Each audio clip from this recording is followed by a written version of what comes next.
ভাই আমার দ্বারা হবে না, এবার তো আমি শিওর ফেল করব। এতগুলো কঠিন টপিক কোনো রকমের যদি মুখস্থও করে নিই, একটু পরেই আবার ভুলে যাই, কিচ্ছু হবে না আমার দ্বারা। যখন সমস্যাটা হচ্ছে মনে রাখতে পারা, তখন কেন না এর সমাধান কোনো মেমোরি চ্যাম্পিয়নের থেকে শেখা যাক। জশুয়া ফোর্ড, যিনি কিনা একজন জার্নালিস্ট ছিলেন, 2006 সালে 52টা কার্ডের এক বান্ডিল তাস মাত্র 1 মিনিট 40 সেকেন্ডের মধ্যে মেমোরাইজ করে একটা নতুন রেকর্ডের সাথে ইউএস মেমোরি চ্যাম্পিয়নশিপ জিততে সফল হয়েছিলেন। আজ আমি আপনার সাথে ওনারই বই মুন ওয়াকিং উইথ আইনস্টাইন থেকে কিছু এরকম স্মার্ট আইডিয়া শেয়ার করতে চলেছি, যাতে আপনি এক্সামের জন্য হার্ড মেমোরাইজিং টেকনিক্স নয়, বরং স্মার্ট মেমোরাইজিং টেকনিক্স ইউজ করতে পারেন। তো চলুন শুরু করা যাক। স্মার্ট আইডিয়া 1, বেকার বেকার। দুটো সিচুয়েশন ইম্যাজিন করুন। একটাই আমি আপনাকে কারোর সাথে দেখা করিয়ে বললাম, ভাই এনার সঙ্গে আলাপ করুন, এনার নাম মিস্টার বেকার। অন্যদিকে আমি আপনাকে অন্য আরেকজনের সঙ্গে দেখা করিয়ে বললাম, ভাই এনার সঙ্গে আলাপ করুন, ইনি হলেন একজন বেকার, মানে বেকারির কাজ করেন। এবার 2-3 দিন পর আমি যদি আপনাকে আবার ওই আগের লোকটার সাথে দেখা করিয়ে আপনার কাছে জিজ্ঞেস করি, ভাই এনাকে আপনি চেনেন? আপনি হয়তো বলবেন, হ্যাঁ এনার সাথে আগে দেখা তো হয়েছিল, কিন্তু ভাই নামটা না ঠিক মনে করতে পারছি না।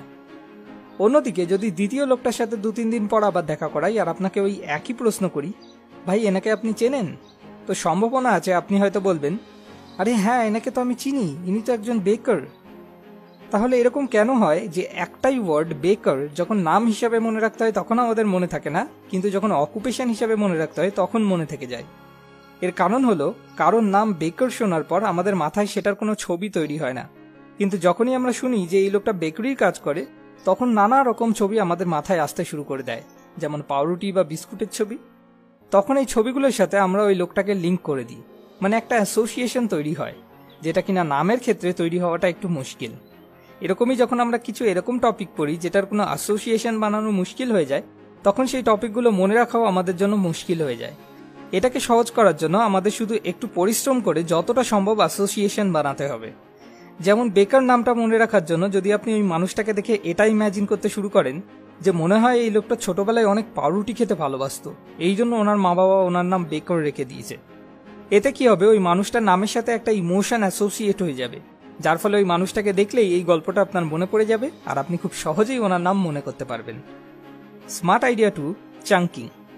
যদি আমায় এখনই তাড়াতাড়ি এই ডিজিটগুলোকে মনে করতে হয়, তাহলে আমার জন্য সেটা বেশ মুশকিল ব্যাপার হবে, বেশ কিছুক্ষণ সময় লাগবে। কিন্তু এই ডিজিটগুলোই যদি আমি চাঙ্ক বানিয়ে, মানে ভেঙে ভেঙে মনে রাখার চেষ্টা করি, তো খুব সহজেই মনে থেকে যাবে। যেমন এর মধ্যে ফার্স্ট ডেটটা হলো আমার নিজের জন্মদিন, আর সেকেন্ড ডেটটা হলো জীবন সমস্যা সমাধানের জন্মদিন। দেখুন কত সহজে আমার এই 16টা ডিজিট এক মুহূর্তে মুখস্থ হয়ে গেল, যেখানে কিনা হিউম্যান ব্রেনের ক্যাপাসিটি হলো at a time maximum 7 ± 2 words memorise করতে পারা। এরকমই যদি আমি আপনাকে বলি এই র্যান্ডাম অ্যালফাবেটগুলো আপনাকে মনে রাখতে হবে, যদিও পরপর মনে রাখার কোনো প্রয়োজন নেই, তবুও আপনি কি মনে রাখতে পারবেন? আমার মনে হয় পারবেন না, কিন্তু যদি একটু মন দিয়ে দেখেন তাহলে দেখতে পাবেন এই অ্যালফাবেটসগুলো কম্বিনেশন হলো আই লাভ ইউটিউব এই সেন্টেন্সের। এবার বলুন এই অ্যালফাবেটগুলো কি আপনি মনে রাখতে পারবেন?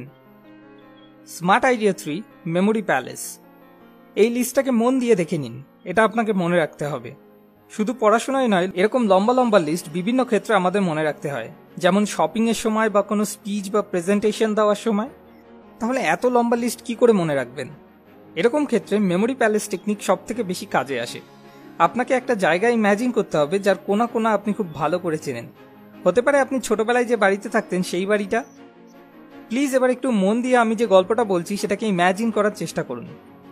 একদিন আপনি বাজার থেকে বাড়ি ফিরছিলেন, আর ফেরার সময় লাস্ট মোড়টাতে আপনি দেখলেন দুজন বড় বড় লোক, আর কিছু না, শুধু বাচ্চাদের হাফ প্যান্ট পরে হাসতে হাসতে আপনার পাশ থেকে দৌড়ে চলে গেল। আপনার এটা দেখে ভীষণ অদ্ভুত লাগলো। তারপর আপনি যখন বাড়ির দরজার কাছে এসে পৌঁছালেন, তখন আপনি দেখলেন দুটো বড় বড় সাইজের টমেটো কেউ আপনার দরজায় ছুঁড়ে মেরেছে। এখনও ওই টমেটোগুলোর কিছু অংশ দরজায় লেগে রয়েছে। আপনি ভাবলেন এটা নিশ্চয়ই ওই হাফ প্যান্ট ম্যান দুটোর কাজ।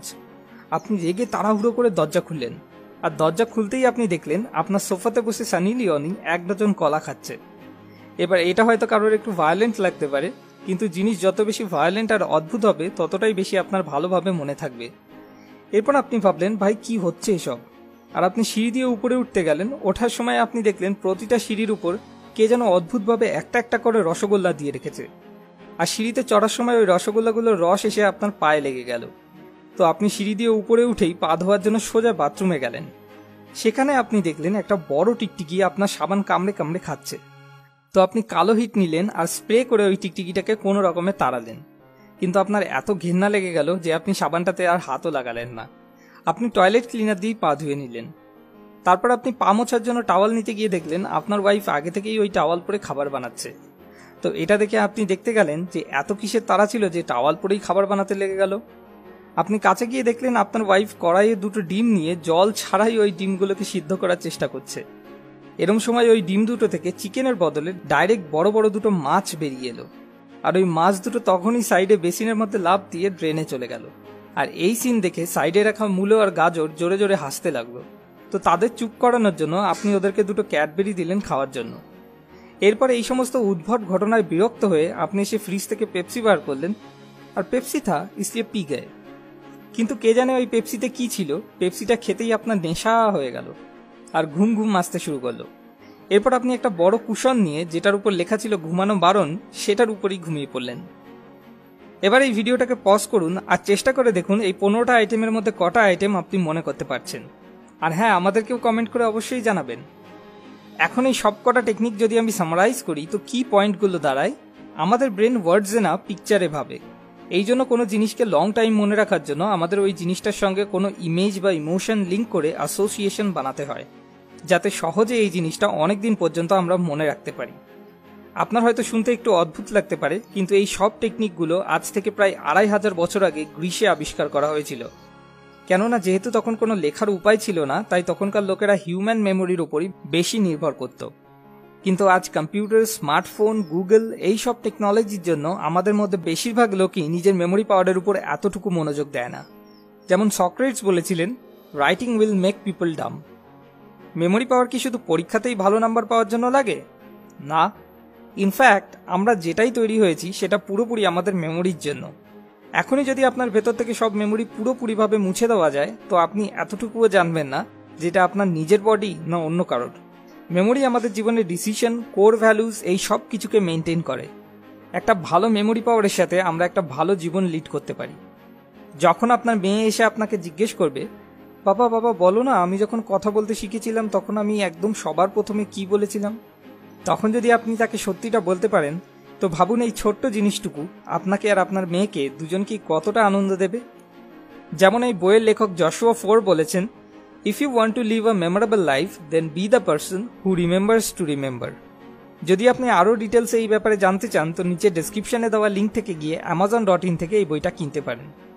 সবশেষে আপনার কাছে একটা ছোট্ট রিকোয়েস্ট, যদি এই ভিডিও থেকে আপনার জীবনের কোনো সমস্যার সমাধান খুঁজে পেতে সত্যি এতটুকুও কোনো সাহায্য হয়ে থাকে তাহলে অবশ্যই লাইক আর কমেন্ট করে আমাদেরকে জানান। যতগুলো লাইক আসবে আমি বুঝবো ততজনকে আমি একটু হলেও সাহায্য করতে পেরেছি। এটাই আমার আসল উদ্দেশ্য। পরের ভিডিও পরের সপ্তাহে এরকম আরও ভিডিও পাওয়ার জন্য সাবস্ক্রাইব করে আমাদের সঙ্গে কানেক্টেড থাকুন।